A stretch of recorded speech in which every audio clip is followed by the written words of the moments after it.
Hello everyone, welcome back to my channel. In this video, we are going to learn two simple and important Python programs. First, we will see how to count the number of digits in a number. Second, we will learn how to find the GCD of two numbers using Python. Okay, these programs are very useful for a beginners and into preparations. Okay, let's start. First, I will type count digits in a number. Num equals to 1, 2, 3, 4, 5.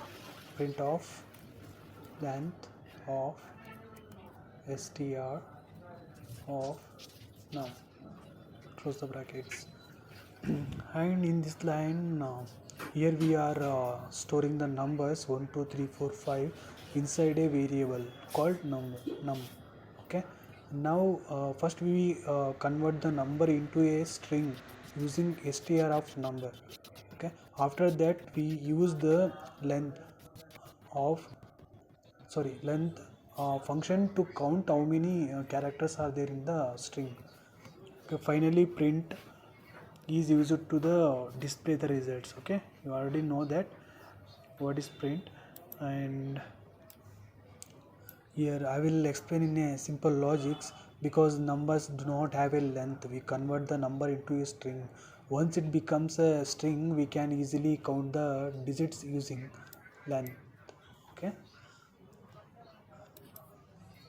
and you can guess what is the output for this code. Answer is 5, right?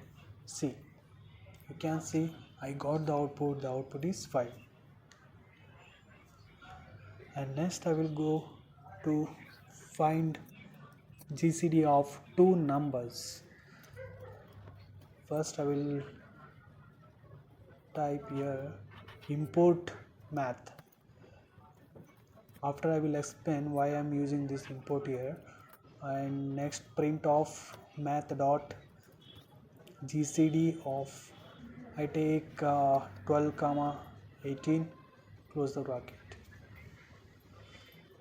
Here we are importing the math module. Okay, the math module provides many mathematical functions in a Python. Okay, and math.gcd of 12 comma 18. Why I am using this means is used to find the greatest common divisor of 12 and 18. The GCD functions automatically calculates find the greatest common divisor of 12 and 18. And here the GCD function automatically calculates the highest number that divides both values. And I'm using print here because the print function displays the that final result, right? Yes, I'm explaining here. Simple GCD explanation is GCD means the largest number that can divide both numbers completely, and for 12 and 18 the common divisors are 1, 2, 3 and 6. So the greatest common divisor is, what is the output? You can guess. The output is 6, right? You can see here the output is 6. Okay, that's it for today's videos. If you understood these programs, please like the video, subscribe to the channel and share it with your friends. Thanks for watching. See you in the next video.